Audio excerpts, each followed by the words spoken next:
boxing. À l'occasion de ses 20 ans, l'Aihachu Muay Thai a organisé un grand gala, guichet fermé au Pascal Rossini hier soir devant plus de 1000 personnes. 12 clubs ont été représentés, des combats pro et amateurs. Parmi eux, de talentueux boxeurs insulaires ont affronté des athlètes internationaux.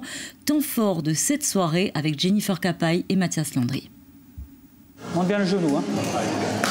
Dans les vestiaires du Pascal Rossini, Océane Ayala se prépare pour son premier combat amateur. Issue du club de Ghisonaccia, cette boxeuse de 20 ans compte bien s'imposer sur le ring. Le point fort selon toi? Mes jambes, ma souplesse et ma détermination surtout. Si le coach est plus stressé que le boxeur, c'est bon signe. C'est bon signe. Voilà, ça veut dire qu'elle est bien, il n'y a pas de problème. Moi, je m'en fous d'être stressé à la rigueur. Son opiniâtreté paye, l'enchaînement de ses high kicks ne laisse aucun répit à son adversaire. Elle remporte ce duel. Allez, encore.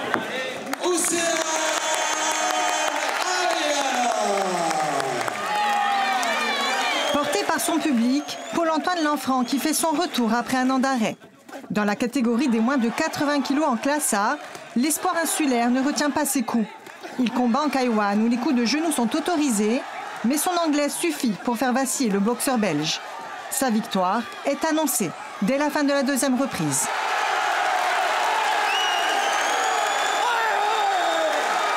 Vous avez pu le voir sur le ring, c'est une délivrance.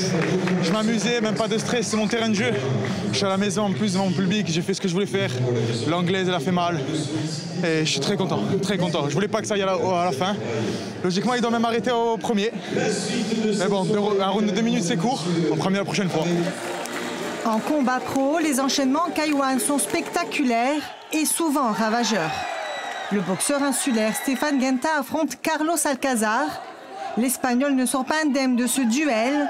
Sa fracture au pied ne lui permet pas de poursuivre le combat. C'est très bien passé. Après, je suis un peu dégoûté, ça a duré qu'un round. Il s'est cassé son pied quand j'ai bloqué sur le low kick. Bon, je reste content, j'ai gagné avant la limite. Mais je me suis entraîné 3 mois et j'ai un petit peu un goût amer. Ça s'est vraiment écourté vite, quoi. Ils sont vaillants, ils sont durs au mal, ils se transcendent dans la douleur. Ils sont hyper respectueux, c'est un sport rempli de valeurs, ils sont humbles, enfin je peux vous sortir plein de qualités, mais vous avez vu aujourd'hui les valeurs, c'est 2 boxeurs qui s'affrontent et à la finalité, il y a toujours cette politesse et cet esprit sportif qui est mis en lumière. Devant une salle comble, les boxeurs amateurs et professionnels ont livré des combats intenses. En Corse, le kickboxing connaît un réel engouement. Ce sport de contact compte plus de 1200 licenciés, bien plus que la boxe anglaise. Parmi ses adeptes, 30% sont des femmes.